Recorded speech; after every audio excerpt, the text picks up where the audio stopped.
This video is brought to you by Carrie Black, author of Sometimes Illness Wins. Hello and welcome to my channel. Vice Rhino here. Today, we're looking at a video from the Will Spencer podcast that purports to tell us what teachers won't about evolution. Yes, that was a clunky sentence, but scripting Rhino has been up since 4 a.m. and is running purely on caffeine, so that's what we get. Hopefully, it will get better as time goes on and he gets more tired. Yay!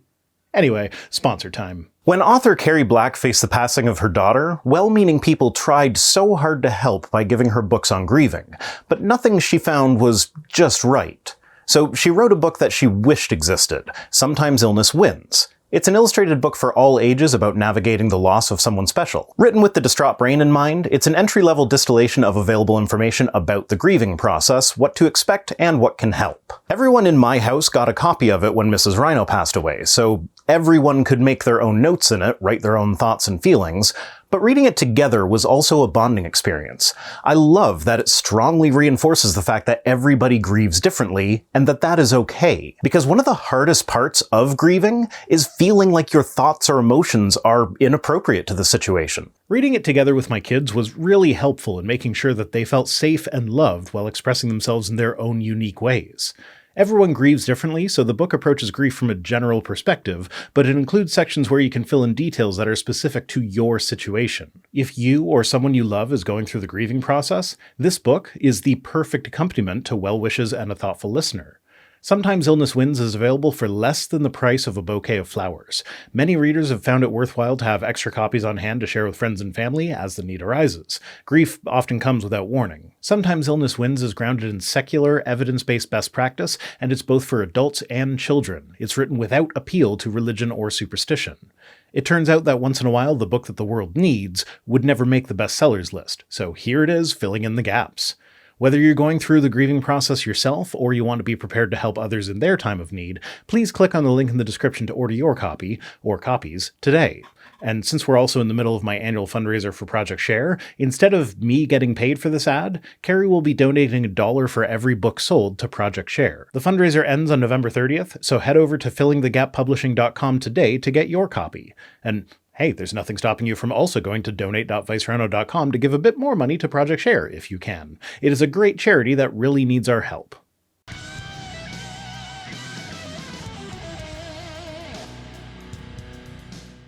If you've grown up in the West over the past 150 years or so, then every institution you've known, including science, technology, education, medicine, and more, has been shaped by one theory: Darwin's theory of evolution. Yes, that is mostly accurate, though you are using loaded language to make it sound like it's a bad thing. But let's keep this in perspective. All of these things have been shaped by evolution over the last 150 years. Do you know what sort of a state medicine was in 150 years ago? That was a time when, in a small town, you would likely find your barber treating medical conditions by bleeding people using the same razors that he'd been shaving people with earlier in that day. The technology of the day was such that it could take hours to days to send a message using a telegram service. Today, my mother gets annoyed at me if I don't respond to her text messages within the hour. Oh, and somewhat related PSA, if you've got a person of advanced age in your life who uses a computer, take a moment to explain to them to pay attention to the user account control pop-up in Windows. That's the thing that pops up anytime you install a program. It is annoying, and because of that, people who don't understand what it's doing are likely to just click yes to make it go away. Without going into the details, I did just have to remove a bunch of malware from my mother's laptop that would have been prevented had she known to actually pay attention to those pop-ups and only say yes when she's actually trying to install something and the publisher matches the company that makes the software she's trying to install. It's also good practice to have a verbal password with them, so that if a scammer ever calls asking them for money using an AI voice clone of you, they know not to do anything without the password. Probably less of a concern for people who don't have thousands of hours of their voice available for free on YouTube, but I would rather over-prepare than find out too late that something so simple was missing. Remember, only you can learn it by watching a dummy. And if you got all three of those references, then I'm sorry about your back pain. Anyway, back to my main point. 150 years ago, stuff sucked. Today, stuff still sucks, but it sucks a whole lot less than it did 150 years ago. Given the choice, I would much rather live today than back then, no question. And the way you worded it made it sound like we have an understanding of the theory of evolution to thank for that. And while I know this is not entirely true, it's also not entirely false. So, huzzah for evolution! Darwin named his 1859 book On the Origin of Species for a reason. Yeah, and that reason was that it's a discussion on the origin of species. Scientific book titles from the 1800s weren't very creative, what can I say? His theory tries to explain where Earth's creatures come from and how they got their unique features. The key word here is origin, because the origin of something tells a story about it. Well, I mean, telling a story wasn't really top priority. It's more about just understanding the natural world. Sure, as humans we do love a good narrative, but that is tangential at best. You've probably heard the same concept in today's superhero films. It's called an origin story. Speaking of tangential, he now goes on for quite a while just explaining what a superhero origin story is, complete with several examples. I will do you a favor and assume that most of you are actually familiar with this concept, so I'm going to go ahead and skip it. If you have somehow made it to this point in your life without being familiar with it, then congratulations on living a life of such utter seclusion that Master Yoda looks like a social butterfly in comparison. I'm actually kind of jealous. Oh, and Yoda is little green guy who was the only sentient creature on the whole planet that he lived on. And no, Star Wars nerds, the species designed by a child in 1995 for a magazine contest doesn't count for that. Point is, I'm skipping this bit. The important point is, if you change the hero's origin story, you change the hero. So, I will admit that this time I did watch most of this video before scripting, and on my first go-through, I was certain at this point that he was going to end up at abiogenesis as the thing that we haven't figured out yet, therefore evolution must be false, which is just straight up a god of the gaps. But no, he's tackling it more from the angle that it's bad to say that we weren't made in God's image, so when we change our origin story from that, society just takes a dump. Which, if everything he says is true, amounts to an argument from consequences, but I'm actually getting ahead of myself here, so let's let him actually say it before I respond. In the same way, Darwin's theory of evolution in his book On the Origin of Species was meant to provide an origin story for not just every animal on Earth, but also humans. Which are, as it happens, animals on Earth, so would have been included in that category. If you wanted to expand past animals, you could mention that it's also the origin story for every species of plant, fungi, protists, and bacteria. I know y'all like to pretend that humans aren't animals, but we do fit the definition even if we ignore the evolutionary implications. As Forrest Valkai is fond of saying, we're too big to be bacteria and we move around too much to be plants or fungus. Technically, if you booted us out of the animal kingdom, we'd actually be protists. That's a group that is defined by exclusion. Any eukaryote that is not an animal, land plant, or fungus is a protist. Our cells have a nucleus, so we are eukaryotes, and we're definitely not plants or fungi, so if we aren't animals either, then we are protists. We were made in God's image! Just like slime mold. Of course, this is patently absurd, but it's absurd because we perfectly fit the definition of an animal. We consume organic material, we breathe oxygen, we can move and reproduce sexually. If you want to say we're not animals, then you have to explain which part of the definition doesn't fit, because as far as I can tell, we fit perfectly, evolution or no. And that matters way more than you might think. Which is why, as I'll show in this video, Darwin's idea doesn't act like a normal theory anymore. What we actually have is closer to Darwin's theology of evolution, and there are 3 big reasons why. Oh, great. It's the evolution is a religion argument. Okay, go on, but do keep in mind that this argument is predicated on the idea that being a religion would make it less likely to be true, because being a religion is inherently a bad thing. First, evolution needs believers to accept certain ideas on faith, except these are ideas that new evidence keeps undermining. Evolution does not require you to accept anything on faith, nor would any good evolution-believing scientist want you to believe something that goes against the evidence.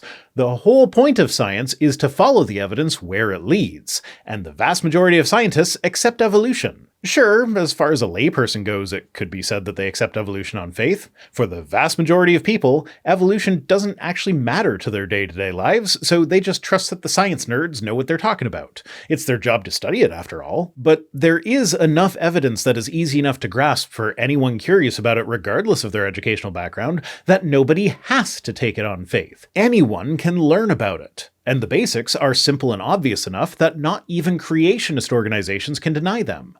Also worth mentioning is that, in this case, I'm not talking about faith as defined by the Bible, the assurance of things hoped for, the convictions of things not seen. I am talking about faith that is the equivalent of trust. We trust that the group of people who are responsible for all the scientific advancement over the past 150 years know what they're talking about when it comes to that scientific advancement. Second, anyone questioning evolution faces public outrage. People risk their reputations by speaking up, and not just scientists either. Even everyday people like you and me feel afraid to ask informed questions. I think you mean uninformed questions, am I right? Yeah, so the thing here is that if you actually have sincere questions and actually want to gain a better understanding of what you're asking about, there are plenty of scientists who will be more than happy to talk your ear off about it. If you find someone passionate about evolution, the chances that they are not willing to share that passion with an interested listener are incredibly slim. People love talking about their passions. The problem is that creationists don't ask questions with the desire to actually learn the answers. They ask questions meant to back the evil evolutionist into a corner from which they cannot escape. And talking about your passion to someone with that sort of attitude towards it is far less appealing than sharing it with someone who is actually interested. So yeah, if you legitimately don't know how, say, multicellularity evolved, and you sit down with an evolutionary biologist and ask them to explain it to you, odds are they'll be delighted at the prospect and will even happily acknowledge the aspects of the transition that we do not yet understand. But if it becomes obvious that your entire goal is to get to those unknown aspects so that you can then say, "Aha, I knew evolution was wrong," then they're going to be far less enthused. There's no logical reason for this fear, except for the third reason, because Darwin created his origin theory to replace another explanation of our origins, the one from the Bible. I really wish that creationists would learn, one thing about Darwin before they talk about him. Just learn a thing. Dude was studying to be a preacher. He went on the Beagle voyage with the goal of finding the centers of God's creation, and in the process, he discovered evolution. He didn't invent it to replace Christianity. And in fact, one of the fun little bits of trivia that I've learned through doing this job is that Edward Blythe, a guy who is described by Calvin of Answers in Genesis Canada as a biblical creationist, was actually the guy who suggested to Darwin that humans are descended from a gibbon-like ape. So, yeah, tell me again how evolution was invented to replace Christianity, or whatever. As you can probably now see, evolution has won this battle at the institutional level. Because it's true, you see. This victory has led to serious problems in our past, our present, and possibly our future. And if that statement is true, then this is an argument from consequences. Reality does not owe you comfort and stability. There are plenty of things that are true that have resulted in serious problems. It is true that if you split an atom, the resulting release of energy can be massive and devastating, and that has resulted in serious problems. But it remains true nonetheless. And worth mentioning is that it can also be harnessed for zero-emission energy production, which, as scary as nuclear reactors are to a lot of people, they're actually the second safest method of energy generation when looking at deaths per terawatt-hour generated. And the only carbon emissions from nuclear come from the construction process. Once it's built, it is zero emission. Well, I mean, there's mining emissions as well, but those are lower than the mining emissions for solar, so yeah, it's not actually zero, but it's pretty damn close. So why do I bring this up? Well, our discovery of what happens when you split the atom has resulted in some amazing scientific progress, as well as some horrendous use cases. When you learn a scientific truth, that truth is not inherently good or bad. What we do with it can be good or bad, but the scientific truth itself is morally neutral. And if we do bad things with that knowledge, that doesn't make it untrue, that just means that humans can be kinda shit sometimes. Okay, before we get too deep into Darwin's theory of evolution, let's be clear about what it actually claims. Darwin said evolution works through something called natural selection. Not exclusively, but yes, that is one of the mechanisms for evolution. Natural selection in its most simple form is that, in any species, there will be variation among individuals. The individuals whose traits make them better at surviving and reproducing in their environment will be more likely to pass on their genes as they reproduce, and the ones that are less likely to survive and reproduce will be less likely to pass on their genes, thus leading to the culling of traits that hinder survival and reproduction, and the continuation of traits that promote them. In a world of limited resources for food and shelter, species must fight to survive. They struggle to reproduce while competing with other species in a harsh environment. Not just other species, but other members of their own species as well. That's where the variation comes in. As this happens, animals develop small changes in their size, shape, color, and other features. Some of these changes give certain animals advantages over others of their kind. These helpful changes then pass down to future generations. This helps the species survive and develop over time. Yes, and this is such an obvious fact about reality that even creationists generally accept it. Finally, after letting this process run for millions of years, we get the diversity of complex species that we see today. And despite there being no functional difference between the natural selection that we see happening today and the natural selection that would cause this diversity over millions of years, this is where creationists will claim some fundamental difference that renders the longer process of evolution impossible. It's akin to believing that, yeah, sure, you can take a step, but there's no way you could walk a whole kilometer just by taking multiple steps over a longer period of time. This is Darwin's theory for the origin story of all the creatures on Earth. Today's animals come from other, older animals developing over a long, slow, gradual process of often random but useful transformations. I have no major objections there. That's not how I would have phrased it. There were plenty of dog whistles contained in that statement that other creationists are likely to pick up on, and I'm sure we'll get into them, but that's good enough for now. Remember how I said the theory of evolution is actually more like a theology of evolution? This is because it requires us to take a few things on faith. Like the idea that creationists have functioning brains. I've never seen one myself, but I have faith that they have to be in there somewhere. One of the things that evolution requires us to take on faith is that the transitions between species can be documented. Well, the label species is rather arbitrary. It's humans trying to put nature into discrete boxes, and since evolution happens in nature, the boxes aren't as discrete as our labels might initially suggest. That said, we have actually observed speciation events. On the Galapagos Islands, for instance, 2 species of finch hybridized in 1981. Within 4 generations, their offspring had become reproductively isolated from the other finches on the island, which is the primary way that similar species are distinguished from each other. If they don't mate, they're not the same species. Of course, there is more to it than that, but the point remains that we have observed speciation events multiple times, and this is but one example. And if we come back to the idea that y'all aren't allowed to ask questions, this is one of those times when you can actually see the distinction. If you were to ask a biologist familiar with speciation events like this to explain what's happening and how they know there are different species, they'd be more than happy to. But if you start with, well, how can evolution be true if we've never seen a speciation event? And then keep trying to poke holes in the explanation when they tell you that we have seen a speciation event by repeating creationist cliches like, but they're still finches though, then that same biologist will likely get exasperated and not be interested in talking to you anymore. It's not about the questions, it's about the attitude. If you actually want to learn, there are plenty of people out there who will be more than happy to explain these things to you. Think about a hero's origin story again. We see every step of young Bruce Wayne becoming Batman. We watch him learn martial arts, high technology, costume design, everything. Without seeing these steps, we wouldn't believe his transformation. That's actually, by accident I'm sure, a good analogy.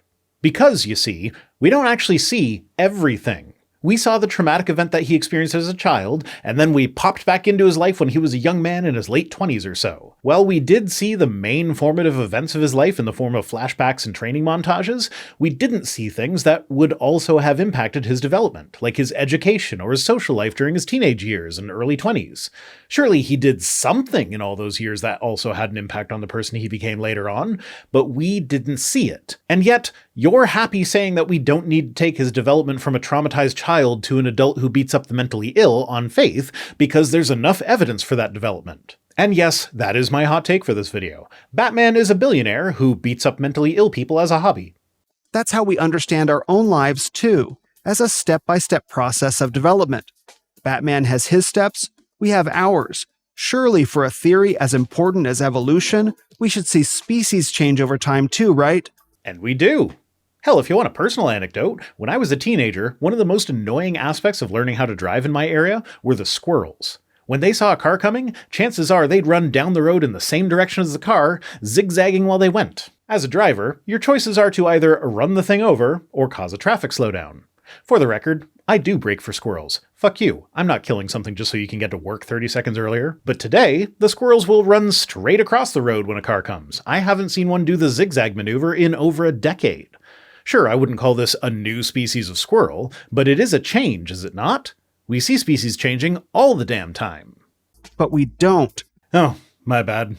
I guess I'll just ignore all the scientific evidence to the contrary, as well as my own personal experience, in order to take it on faith that we don't see species change. I guess taking something on faith has gone from belief without evidence to belief in spite of massive amounts of evidence to the contrary. If Darwin's theology were correct, we should find countless fossils showing these transitions. The fossil record should back up his idea of a slow, step-by-step process of development. Pro tip, buddy. Don't have the graphics up showing the fossils of the transitions that you claim don't exist while saying that we should see fossils of these transitions. Is your video editor secretly an evolutionist? For example, in his original book, Darwin claimed that given enough time, bears could transform into whales. He was ridiculed for this idea and ultimately retracted it. He didn't posit that idea as something that he thought had actually happened, but rather as a plausible idea about how that transition could have happened. We now know, through the discovery of several transitional fossils that your secret evolutionist editor already included in your video, that whales evolved from small deer-like mammals. But it makes the point clear. We should find millions of years of fossils showing bears becoming whales, or perhaps dinosaurs becoming birds. Well, hey, I've got some good news for you about that one. On the exact same website where your editor likely found the picture of the whale transition, had they clicked the next button just a couple more times, they would have found a similar chart for the dinosaur-bird transition. So, starting about 240 million years ago, we have dinosaurs that appeared with 4 digits in their hand. About 10 million years later, hollow bones show up, as well as the wishbone. Then another 20 million years go by before the pubic boot shows up, and another digit is lost from the hands. Hollow cylindrical feathers are next, then tufted feathers, then the semi-lunate carpal, feathers with barbules and hooks, and nest-brooding behavior, followed by closed and asymmetrical feathers, then the ulna lengthens to become longer than the femur, and finally we get a toothless beak fused with wing digits and short feathered tails. Again, the answers to your questions are out there, you just need to ask them with an actual desire to learn the answers. Remember this famous scene from the movie Jurassic Park? The scientist Alan Grant explains how the velociraptor was an ancestor of modern birds. Half moon-shaped bones on the wrist. It's no wonder these guys learn how to fly. No, seriously. All right. Well, maybe dinosaurs have more in common with present-day birds than they do with reptiles. Look at the pubic bone, turned backward, just like a bird. Look at the vertebrae, full of air sacs and hollows, just like a bird. And even the word raptor means bird of prey. Okay, simplified for Hollywood, but now I think whoever's choosing the clips that you're using is working against you. Craziest part about all these people on his team working against him is that his channel's small enough that he's probably a one-man show. And on that note, if you do decide to go watch the original video, which I have linked in the description because I have cut some of it out and, make sure I'm not dishonestly editing him, but if you do decide to go to his video and watch it, either don't comment or be very respectful when you're commenting. I don't condone bullying smaller creators here. Anyway, in Jurassic Park, that was a decent, if basic, explanation of how we know that velociraptors are closely related to modern birds. You're not supposed to include the things that prove you wrong in your own video. Though I will be the first to say that you should not get your evidence from Hollywood blockbusters, but again, if you wanted to fact-check what he was saying, it's easy enough to do. The information is out there, just waiting for you to actually read it. Grant bases this on something called homology, the idea that similar-looking species must be related. No, homology is not the idea that similar-looking species must be related. If that were the case, then there wouldn't also be a category of analogous traits. Homologous traits are ones that are similar because of an evolutionary relationship, while analogous traits are ones that are similar because of similar selection pressures, but which evolved independently. The tympanic membrane, for example. Birds and mammals both have tympanic membranes, and it serves the same function in both. It detects sound waves.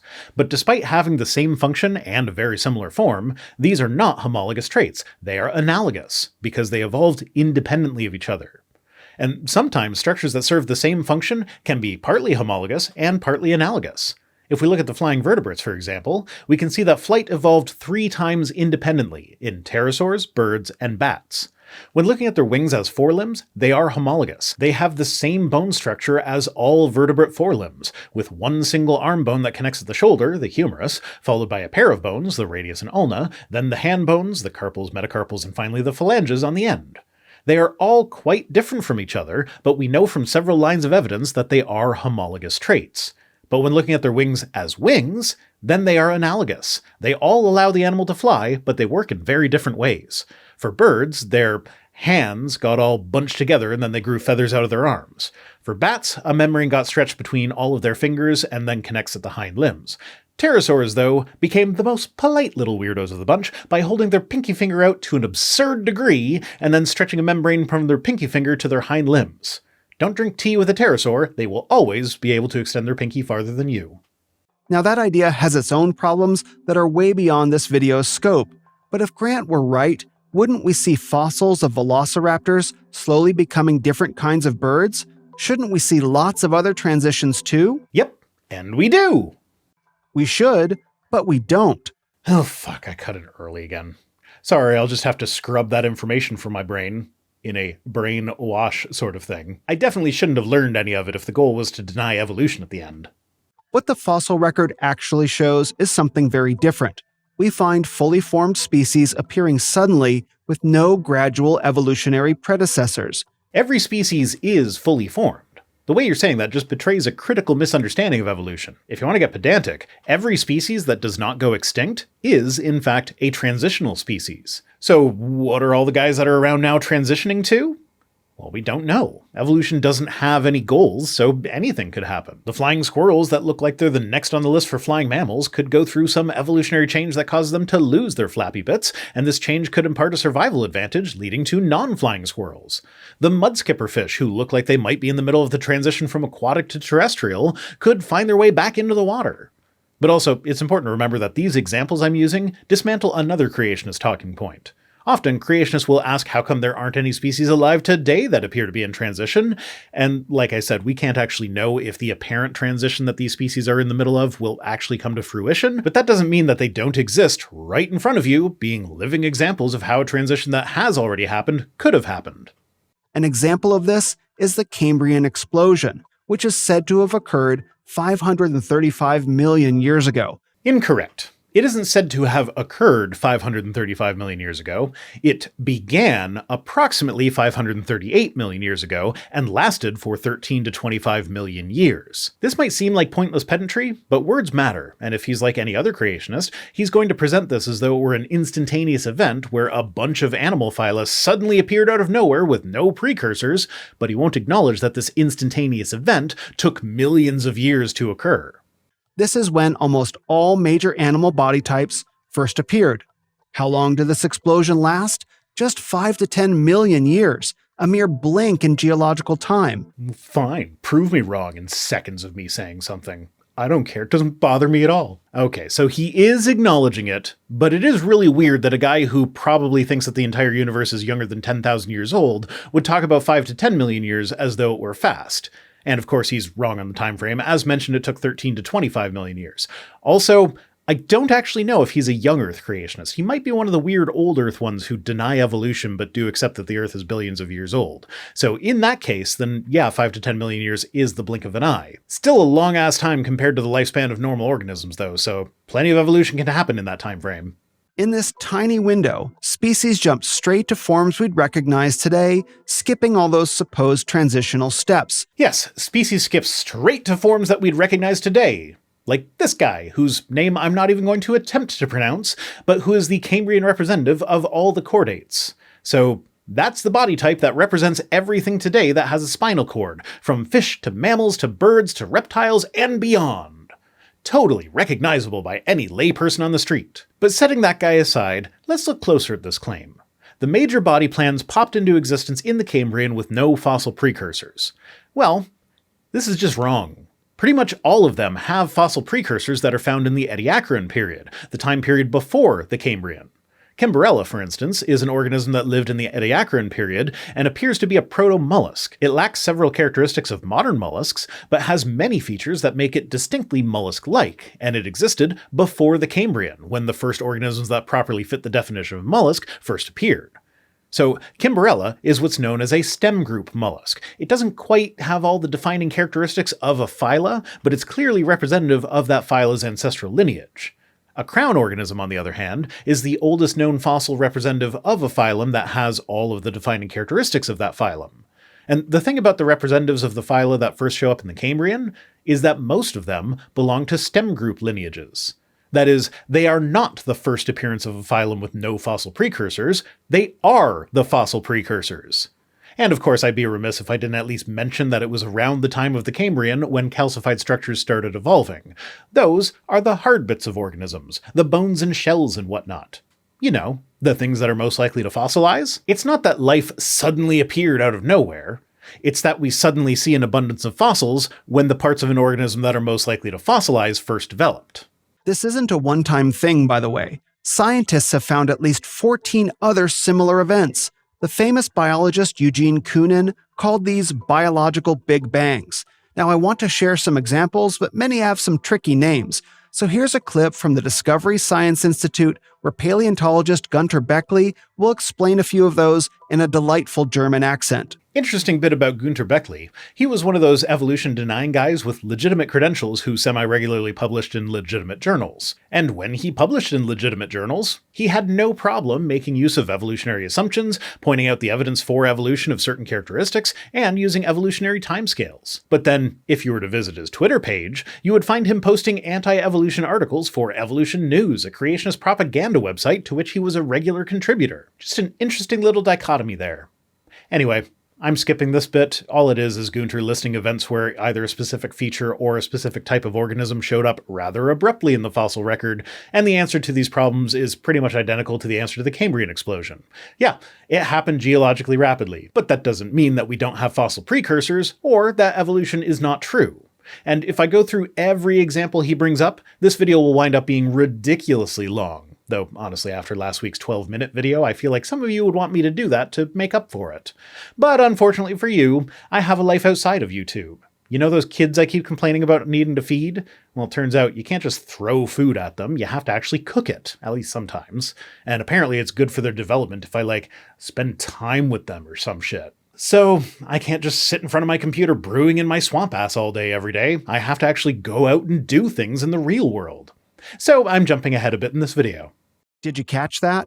There are no transitional forms for flowering plants, butterflies, or modern birds. Well, we've already done modern birds. Angiosperms, or flowering plants, are a bit more spotty. They did appear rather suddenly in the Lower Cretaceous, but there are fossils from the Jurassic that hint at their development in the form of pollen and leaves.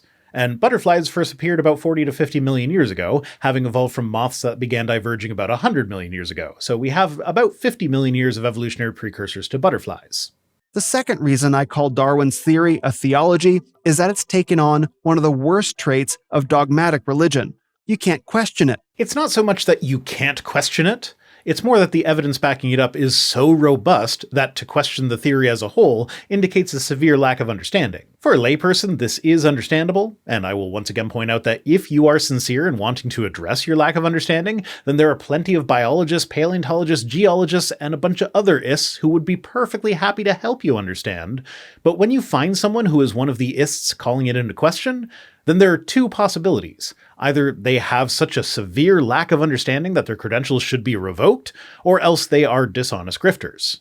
I mean, there is potentially a third category of people who just get really good at compartmentalizing things in their head. Cognitive dissonance is a hell of a thing, after all. But the thing is, science is about questioning conclusions. Creationists actually make use of this. There is a lot that we still don't know about evolution, and the ists are all out there trying to figure it out. And a part of that is challenging the conclusions of other researchers.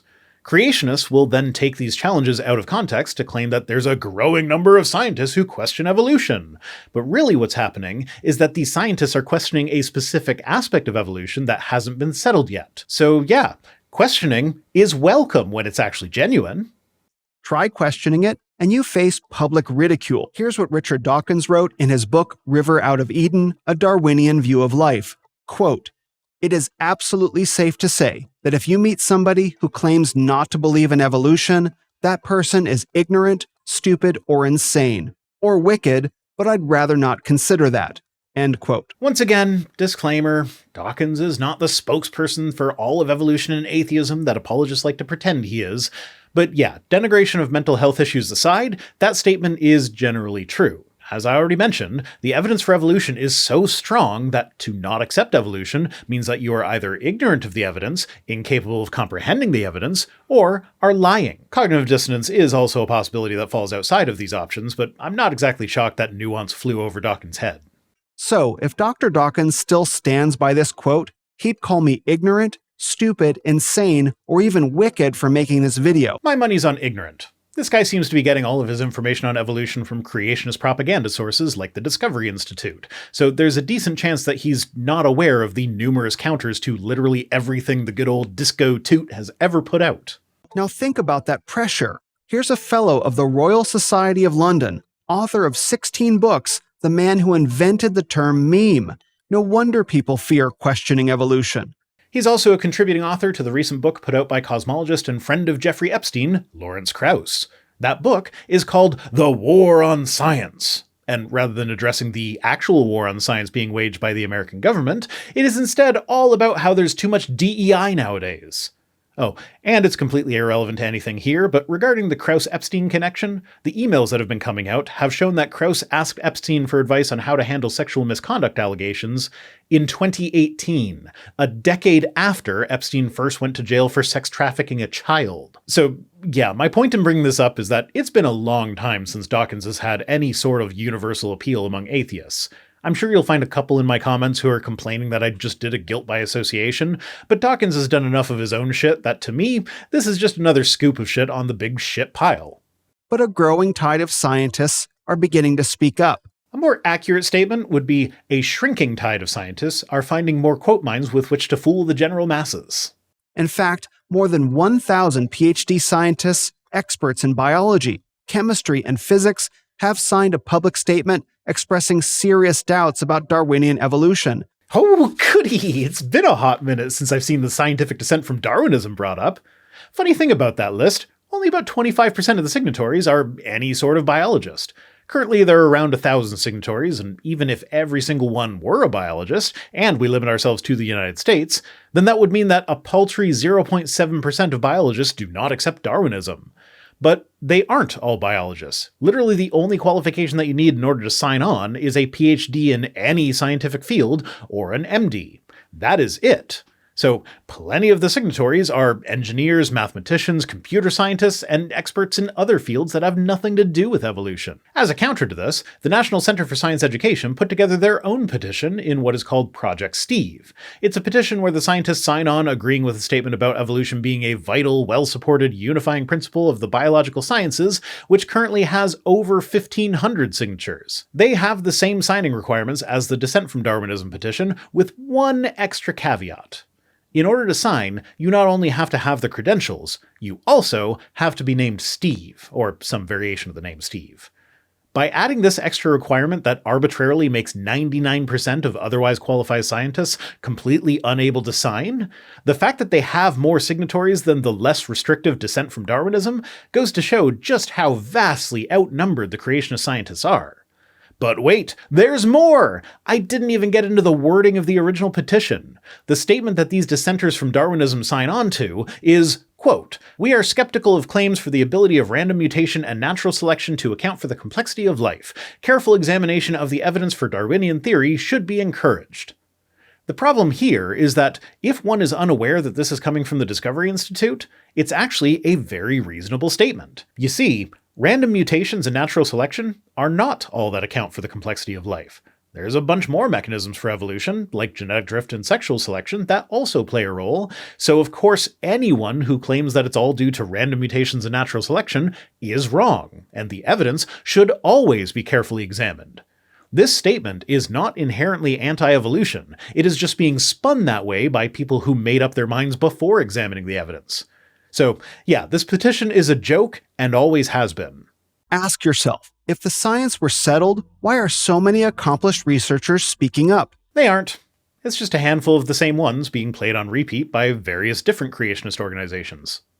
If the evidence were clear, why are leading scientists struggling with these obvious problems? Oh, no. Then none of them are leading scientists.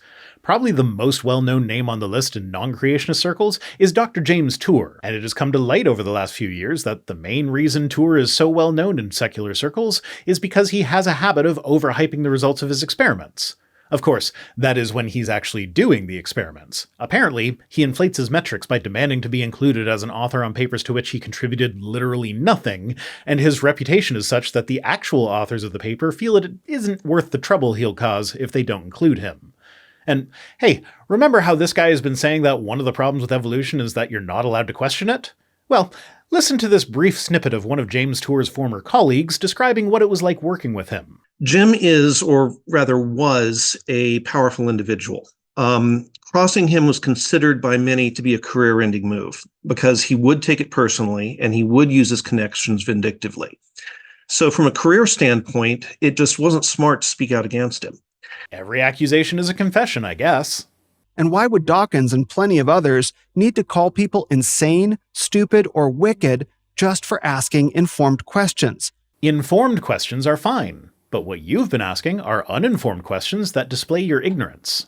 This matters deeply because evolution's claims lead to some troubling conclusions. I sense an argument from consequences coming. Guess what? If the implications of something being true are troubling to you, that doesn't stop the thing from being true. It really troubles me that eating chips is bad for your health because I just love them so gosh darn much. Does the fact that I find this conclusion troubling mean that chips are actually perfectly healthy and can be eaten to my heart's content with no ill effect? Definitely won't hurt my heart, that's for sure. Obviously not. How troubling something to you is in no way indicative of whether or not that thing is true. Remember what we learned about origin stories? If you change the origin, you change the hero. So what happens when you change humanity's origin? What if instead of being made in God's image, humans are just advanced animals as Darwin suggested? Well, then it would behoove us to be compassionate to our fellow animals, human and otherwise, as the clear implication here is that there's nothing particularly special about us. Well, as it turns out, this leads to some really uncomfortable conclusions. If humans descended from animals gradually, with transitional forms over millions of years, then wouldn't it stand to reason that some humans are further along that evolutionary path than others? No, it would not. Every human on the planet is the result of exactly the same amount of evolution as every other human on the planet. But even so, farther along doesn't really mean anything unless evolution has a goal. And if there is no guiding force behind evolution pushing it toward a goal, then there is no goal. Currently, it looks like the mutations that allow us to digest milk as adults are on their way towards permeating the whole population, slowly but surely. But they're still only there in about 30% of the population. It is entirely possible that they might, in the long run, go away. So, without being able to know whether this mutation will persist or disappear, which person is farther along in their evolutionary development, the one who has those mutations or the one who does not? It is a meaningless question. But yeah, racists do sometimes appeal to social Darwinism to claim that their race is the superior one, but an actual understanding of evolution shows racism to be completely baseless. Now, modern evolutionists try to distance themselves from these ideas, but not only are they logical conclusions, but many evolutionists once believed them. Yes. Back when doctors had only just figured out that it's a good idea to wash your hands in between dissecting corpses and delivering a baby, some racist people used evolution to promote racism. Hell, remember that guy that Answers in Genesis called a biblical creationist, who it turns out was the first person to suggest to Darwin that humans had a common ancestor with gibbons?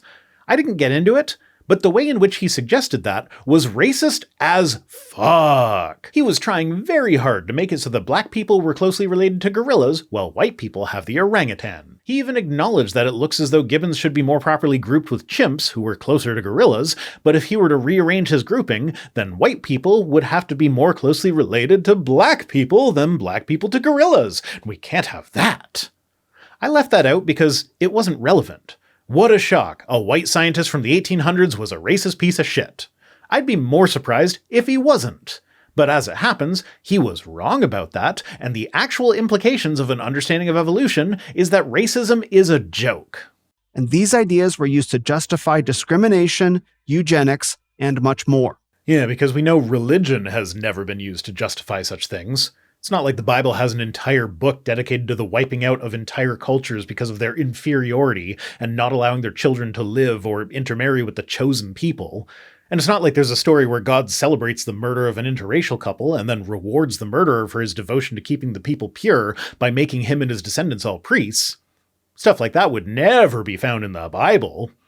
This movement was called social Darwinism. Yes, and social Darwinism is bad. It's based on a fundamental misunderstanding of evolution and has been largely abandoned, although some of the rhetoric is making its way back into politics with the dehumanizing way health officials in the United States are talking about autistic people, including taking the first steps into eugenics with the proposed creation of an autism registry. But I'm going to skip the social Darwinism thing. Yes, horrible people have done horrible things in the past and used evolution as their justification. But I can equally say that horrible people have done horrible things in the past and used Christianity as their justification. So if that's a reason to say something is untrue, then Christianity is untrue.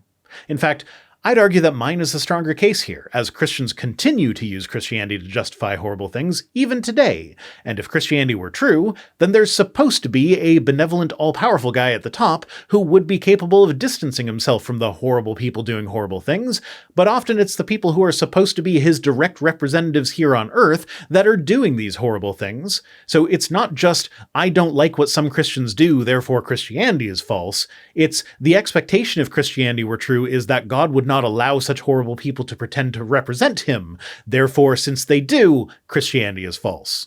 And this theology wasn't an accident either. It was designed to replace the dominant human origin story, Christianity. Now, you might doubt this. Maybe you think evolution's theological impact was unintended. No one meant to replace Christianity. It just happened naturally. The fittest explanation survived, right? Actually, it didn't even happen. There are more Christians alive today than there were people in the 1800s. So the idea that evolution has replaced Christianity is completely baseless. In fact, one of my sources, the one about the appearance of phyla in the Cambrian, is from an organization called BioLogos, an explicitly Christian organization whose purpose is to convince Christians that evolution and Christianity are compatible, so that you don't have to deny science in order to believe in the Bible. I use sources like that intentionally in order to counter this claim that evolution is some sinister plot to subvert Christianity. Plenty of Christians, the majority in fact, have no problem accepting evolution. So yeah, evolution didn't replace Christianity by accident, because it didn't actually replace Christianity. Well, let me change your mind. Ernst Haeckel wrote to Charles Darwin on Darwin's 70th birthday. He congratulated Darwin for having, quote, shown man his place in nature and therefore overthrowing the anthropocentric fable, end quote. What is the anthropocentric fable, you might ask? It's the idea that humans are the most important species in the universe. It is the height of arrogance, and it's amusing to see Christians advocating for it, given the conflicting Christian belief that humans are so horrendously flawed that we all deserve to be tortured for an eternity. It's the idea that man is made in God's image with the command to be fruitful and multiply, fill the earth, and subdue it. Genesis 1, verse 28. Even if you want to hold on to that one, I'd say that we've accomplished it. We can chill out on the subduing the earth thing. We're subduing it to a point where it's getting difficult for us to live on it. There is a growing number of climate refugees every year, and it looks like things are going to get much, much worse as time goes on. Now, Haeckel wrote to Darwin in 1879. Even then, the German biologists celebrated how Darwin's origin story had replaced the Christian one. It showed man our, quote, true place in nature, just steps away from beasts. Yeah, so I read the whole letter. He doesn't mention anything about Christianity. If you assume that us being related to other animals is a subversion of Christianity, then that's on you and your interpretation of Christianity. Nothing about that was Haeckel or Darwin expressing a desire to replace Christianity with evolution. So if that's the best you got to support the idea that this was an intentional subversion, then you don't got much. Evolution's impact didn't end with World War II. If we're still evolving to match changing conditions, and if the fittest still survive, then who's to say that any seemingly helpful change we want to make to humans is right or wrong? Think about transgenderism, for example. Oh, for fuck's sake, here we go. Imagine a post-industrial world where machines and AI androids do all of our heavy work. I'm not sure how being trans is related to that, but okay. Imagine a socialist utopia where all the menial labor is automated and actual people are free to pursue their passions instead of forced into the rat race in order to earn their sustenance. Where do I sign up? Where we grow babies in technological wombs, a process called ectogenesis that scientists are working on right now. Very sci-fi, very far away, and assuming equitable access to the artificial wombs required for this, potentially pretty amazing for society. In that world, wouldn't fixed gender roles seem outdated? Forget that world, they seem outdated in this world. I don't know why what clothing I wear should be linked to whether I have a penis or a vagina, or whether I'm the primary caregiver for the kids, or whether I'm the one who does the laundry, or whatever other gender role thing you want. Why would men need strength? Why would women need to bear children? Why would men need strength today? Most men work office jobs of one kind or another. Statistically, we all sit on our butts all day for a living. What part of that requires physical strength? And if we do need strength for some reason, why don't women also need strength? And yeah, if you'd ask, I'm sure plenty of women would be quite happy to offload the whole pregnancy thing if that were an option, but that one's not actually a gender role, that's a biological function. Trans men can be masculine and take on the masculine gender roles, but still get pregnant and give birth. Robots could do all the work, and you could be whatever you choose. He's describing a goddamn utopia as though it's the scariest thing in the world. I would love to live in a world where nobody had to work, especially the dangerous and menial jobs. Even if he's right about this world being what's needed to render gender roles irrelevant, that's a nothing burger for a trade-off. Hey, everyone lives in a world where their basic needs are met and nobody has to do dangerous or menial work ever again. But now, you don't have to feel socially weird wearing a dress if you see yourself as a man. Okay, I'll take it. Where the fuck do I sign up? Even surgically. It's just adapting to new conditions, right? I mean, cosmetic surgery is a thing that happens all the damn time, even if we exclude gender-affirming surgeries. Hell, this dude is an American man. There is a good chance that he has already had cosmetic surgery on his penis and performed on him without his consent when he was a baby to boot. I don't know that for sure, but it is likely given the culture that he lives in. And hell, even in the realm of gender-affirming surgeries, more of those are done on cis people than trans people. So if you're actually concerned about gender-affirming cosmetic surgeries, you should be much more concerned about cis people than trans people. Times change, so why shouldn't the sexes change too? Gender, not sex. Sex and gender are not the same thing. I'll point you to my video from a couple weeks ago for that one. And that's why I'm making this video. Why is he making this video? Because he's against a utopia where all of our needs are taken care of and we have no need for antiquated gender roles. Leave it to religion to convince a guy that when he describes a paradise, it's actually the worst thing ever. That's it for this one. Today's comment of the day comes to us from University Toastmasters 5814, who says, it's not just the glasses per se. 3 things. First, the black outlines of the neon green is really cartoon-like. Second, the way the plastic responds to your lighting makes it look like they have different lighting than your face, as though the light on the glasses is coming from a different direction. Third, maybe you have a serious anti-reflective coating on the lenses. The frames appear to be very reflective, while the lenses themselves have apparently 0 reflection, and also very little distortion of your face behind the lenses. It's as though it's frames only with no lenses at all. I actually take that as a huge compliment, not because of the glasses, but because of the comment on how it looks like there's 0 reflection in the lenses. I actually had to train myself to turn my head in a certain direction in order to specifically avoid getting reflections on my glasses, and that was annoying as fuck. I still struggle with it. So I appreciate that my efforts have not gone unnoticed. Thanks for watching. Don't forget to go to fillingthegappublishing.com to order your copy of Sometimes Illness Wins. I'll be back next Friday with more, but if you need to get your Rhino fix in before then, I live stream a service every Wednesday at 8:30 Eastern on my other channel, The Watering Hole. Thanks to Piper for being my editor, thanks to this week's PayPal hero Gert, and special thanks as always to my patrons, who are the transitional fossils displayed in the creationist video that is my channel. If you'd like creationists to pretend you don't exist while putting you on display, you can join us on Patreon for as little as $1 per week over at patreon.com/ViceRhino, or by supporting the channel in one of the other methods that can be found at links.vicerhino.com, which is also where you'll find links to my other projects. If for whatever reason you want to send me stuff, my P.O. Box address is in the description. See you next time!